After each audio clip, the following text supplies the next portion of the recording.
วกเจ้าฮู้บ่บางครั้งความคึกคะนองของวัยรุ่นมันมีราคาที่ต้องจ่ายแพงกว่าที่พวกเขาคิดไว้หลาย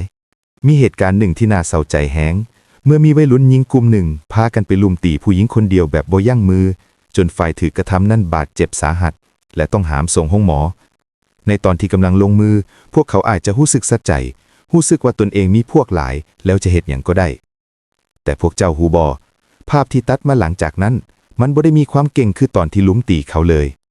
เมื่อเรื่องราวไปฮอดกฎหมายความรับผิดชอบทั้งหมดก็ตกมาอยู่ที่พ่อแม่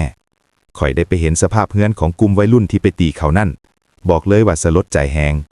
เฮือนหลังน้อยๆเก่าๆสุดโทรมที่เบิ่งแล้วก็บ่ฮู้ว่าจะต้านทานลมฝนได้ฮอดยามใด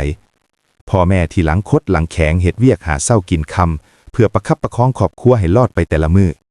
แต่มื้อนี้พ่อแม่เหล่านั้นสัมผัสต้องมาแบกรับภาระค่าปรับไหมและค่าปิ่นปัวที่ตนเองบ่ได้ก่อ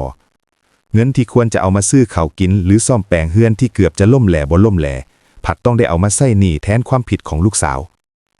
ในขณะที่ลูกกำลังสะใจในการใช้กำลังแต่พ่อแม่กำลังนั่งห้องไห้กับกองหนี้ที่บ่ฮู้จะหาทางใดมาใช้แทนนี่แหละคือความจริงที่เจ็บปวด